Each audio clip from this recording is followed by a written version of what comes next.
I'm gonna hold your hand when I say this to you. You have got to stop getting your hair done back to back to back to back to back. Your roots are screaming. Ooh, hey, why you hating on my energy? I don't think you wanna be my enemy. I pop out, they go wild. All right, besties, let's talk about growing 4C hair and thriving while doing it. You're tired of hearing people say 4C hair doesn't grow? Let me prove them all the way wrong with my journey. I went from breakage to embracing my own crown. I'm transitioning all the way to a full-blown afro. And let me tell you, it's been a glow up, okay? Got the pictures to prove it.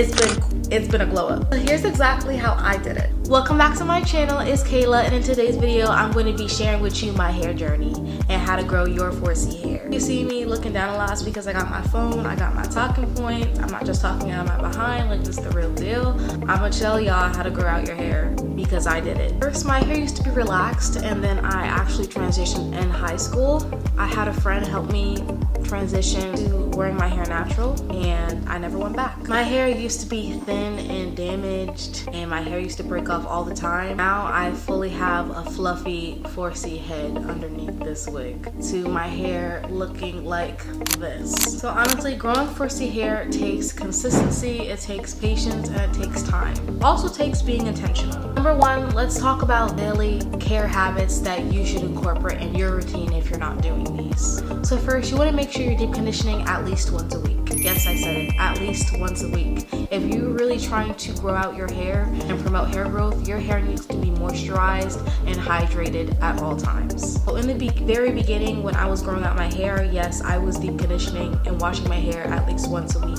That's not something you can commit to, then try washing hair every 2 weeks. I'm not sure how often some girls wash the hair, but I know we've been told that hair doesn't need to be washed that often. When you deep condition your hair regularly, it fits your hair because of that moisture retention, and it keeps your hair soft. And that's essential for 4C hair. The reason why I stress deep conditioning so much is because it literally nourishes your hair. It makes your hair softer, it makes your hair shinier, it makes your hair more manageable. I cannot tell you how many times my hair has been so much easier to detangle after I deep condition my hair, and how much easier it is to detangle on a regular basis when I was deep conditioning it every single week. The slip was crazy. And this will also make your hair a lot more manageable if it's dry or damaged. Deep conditioning your hair regularly also helps repair damage and strengthen the hair shaft. It reduces breakage and split ends for healthier hair. It also enhances hair elasticity, also helps with preventing brittleness. It's gonna make your curls pop, enhance the healthiness of your curls bouncing and retracting back, if that makes sense. One other thing I did when I was targeting hair growth was hot oil treatments. I actually incorporated hot oil treatments with an ex-friend of mine. She had a hot oil treatment kit or set that she used to sell. What I would do was I would take that and I would go ahead and do hot oil treatments. You can actually see a video on my channel of me doing hot oil treatment right here.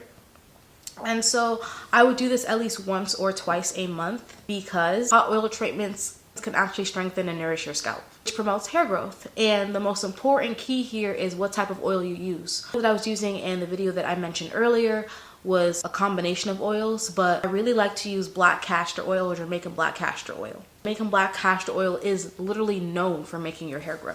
You can use your favorite oil or support a black small business. Like, I believe there's a teacher on TikTok who's actually selling oils right now, and I see her, like, I was seeing her all over my For You page, and I want to mention her because I like her a lot. I think her name is Miss Gray or Miss Green. She has these oil bottles. You could dead buy that, and you could literally do a hot oil treatment following my video. Make sure you give her a follow, and then make sure you head on over to this video after you buy her oil. And so the next thing that's really important is the products that you choose for growth. To be intentional about what products you're using every week in your hair, in your wash routine, in your LCO method. Like, you want to make sure that you're being really intentional about that. When I was trying to grow out my hair, I was choosing products that promoted hair growth. If the product said in little words promotes hair growth, best believe I was grabbing it off the shelf. I actually have a list of products that I want to recommend to you guys. I have Moisture Jamaican Black Castor Oil line right here. So I love this their Jamaican Black Castor Oil line because not only does it smell good, but my hair has grown so much from using the Jamaican Castor Oil shampoo. When you shampoo, you literally have to put that on your roots, which is like the smartest thing. Whoever made that line, like chef's kiss, like they were so smart to make a whole Jamaican Castor Oil shampoo. Whoever thought of that, genius. Because you already shampoo your roots anyway. You start out shampooing your roots and then you shampoo your ends and everything. So whoever thought of that, that was a good idea. Because girl, we need the hair growth. We need to target them roots so our hair can grow.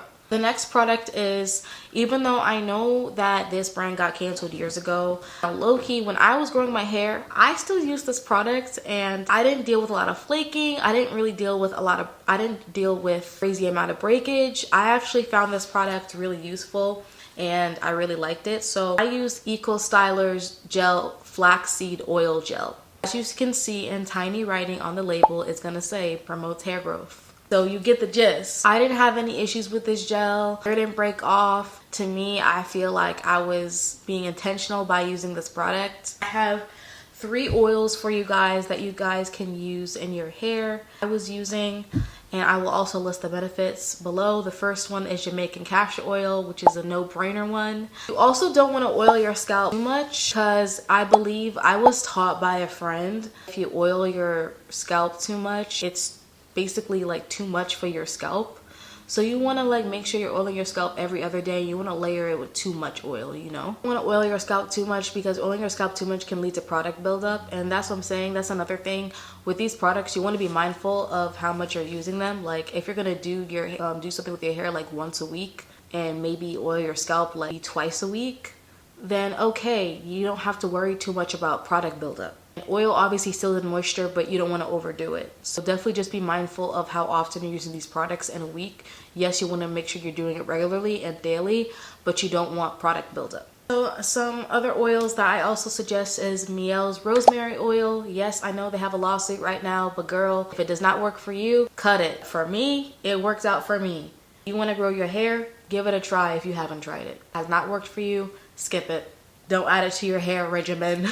The next oil is Wild Growth Oil, literally from the hair gods, because this oil has done me wonders. Whenever I have a protective style in, I love to use Wild Growth Oil, and which is the number reason why my hair don't really last long in protective styles. My hair be growing. Next product that I also recommend is Olive Oil's hairline. Also promotes hair growth. I've been putting like these hair products in my head since I was a baby, and I will say even when my hair was relaxed, even though it was damaged because you know it was relaxed and it wasn't healthy, say my hair still did grow pretty long.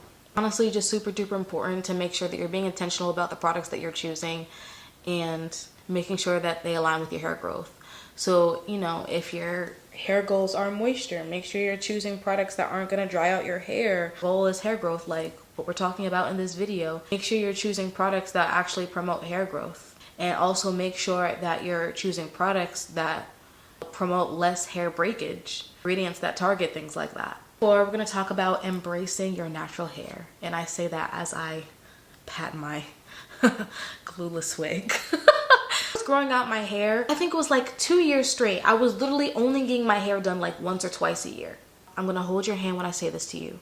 You have got to stop getting your hair done back to back to back to back to back. Your roots are screaming. They're tired. Okay? If you're taking good care of your hair and you've met your hair growth goal, all right, I'm cool off you. But like, if you want your hair to grow, you're gonna have to say goodbye to box braids and all that stuff just for a little while. I don't know if they were clowning Blue Ivy, but I just remember seeing tweets about like how Beyonce would basically like let Blue Ivy's hair like loose, like she wouldn't do Blue Ivy's hair. And Blue Ivy's hair is long and beautiful now. And all I'm saying to you is the less that you touch your hair, the less that you style it, the less that you maneuver in it, the better. Because when I was growing out my hair, I was wearing afros like this. Wear afros like that for months. My hair braided like maybe once or twice a year. And when I would go to bed, it up, obviously like I won't maintain it, which we'll talk about later. The less the better. It's better for you to wear your hair out and let your hair breathe for long periods of time so that your hair can grow beautiful and long. The less that you mess with it, the better. You gotta ignore any criticism or comments that you might get from wearing your hair out and focus on what works best for you. Unless you're looking crazy, like, but you know, make sure obviously that, you know, you want your natural hair to be presentable. You want it to be nice looking. You don't want to look like a Yeti, you know, like make sure your, obviously like make sure your hair is done, but just try to do low maintenance styles, or just wear your hair out in an afro if you can. And you know, just don't mess with it, because if you avoid excessive manipulation to your hair, it'll give your hair the space to grow naturally. And that's what honestly did it for me. What I did was low maintenance styles. I did braid outs and I did twist outs here and there. Like I didn't do them all the time, but like I would do them here and there. And those low maintenance styles kept my hair protected and I was still cute. So when I was doing my braid outs and twist outs, I would stretch them. I would stretch my hair for them. I tried to finger detangle as much as possible. Instead of using a blow dryer, I would use steam. I actually have a video doing that. I would use steam. Q Redo steamer right here. Also would do is the lock method. So that's liquid, oil, cream method. So liquid for moisturizing, water, oil, you're using your hair growth targeted oil, cream, you're using hair growth targeted cream. The lock method, the whole purpose of the lock method is to basically lock in that moisture. And honestly, I don't like to finger detangle now, but finger detangling in the past has also really helped me reduce breakage. Number 6, I'm gonna be talking about sleep hair. So always, whenever you're laying down, if you're standing up, if you're home, wear a bonnet, wear a scarf. Honestly, wearing a satin bonnet or getting a satin pillowcase or getting a satin scarf has protected my hair from so much friction and so much dryness. Don't get me wrong, I've had my days, like my days where I have failed and my afro was dry as hell because I did not feel like putting my afro up, maintaining my afro and putting it up. I would just sleep in my afro out. And I would wake up and my hair would be all dry because I had a cotton pillowcase. I didn't have a satin pillowcase at the time. I think this was in like my junior year of high school. I just was not maintaining, girl. I started really locking in and making sure I didn't miss a day. And my afro was put up, or whoever my hair was styled always had a satin bonnet or a satin scarf. When I really locked in, huge difference in how moisturized my hair was. So make sure you're doing that if you're not, and make sure you have a satin pillowcase just in case that bonnet or that scarf falls off when you sleep, girl, because you know if you sleep wild. Sorry for the lock method, I actually meant leave. It's actually leave-in. You use leave-in conditioner, oil, and then you set it off with the cream. The best way to keep your hair moisturized and keep it together. Again, we're just gonna briefly go over washing and moisturizing your hair. Again, I was washing my hair weekly. If you guys do want a wash routine, I can definitely do that for you guys. Even in the shower, so something that I was doing in the shower was I was detangling with, that really made a difference, was I was detangling with my fingers and I was using a shower white tooth comb when I was detangling my hair. I think detangling in the shower is definitely another key to growing out your hair, because when your hair is wet and you're delicate with it, less breakage. Can't express enough how important the lock method is. Whether you're doing a wash and go, whether you're doing a twist out, whether you're doing a braid out, it helps keep your hair hydrated and defined. I promise you, your styles will last so much longer than they normally would. Your hair will grow. So let's talk about mindset for a minute. No, hair growth isn't immediate. Like, it takes a long time for it to really pay off in the long run, but in the long run, you're going to be so proud of yourself when you incorporate all these tips and try these products and consistently wash your hair and try these hot oil treatments. Try it for like a month. Try it for a month. I want y'all to try it for a month and see what it does for you and see how your hair reacts to these good habits, these good tips. And I genuinely had to trust the process and focus on what was working for me, despite external opinions. You might have to tweak some of these tips and some of these habits that I'm giving you, because not all of these tips will work for your hair, but a lot of them will. It's important to trust the process and be consistent. Everybody's journey is different. Make sure you find out what works best for your 4C hair. And I want to remind you guys to be gentle with your hair. Your hair is beautiful. Your hair is gorgeous. It's not exotic. It's not wild. It's absolutely beautiful. just the way that it is. And I want you guys to share your favorite hair growth tips in the comments, or let me know what you think about these hair growth tips. And that's the tea on how I grew my 4C hair. Remember, it's not about following every trend. It's about finding what works best for you. Your hair is as unique as you are, so treat it with love and patience. Now let's get this comment section popping. Tell me your favorite hair hacks or growth, or comment below any questions that y'all might have. Don't forget to like, subscribe, and hit that like button. I love y'all, and I will see y'all in my next video. Bye guys.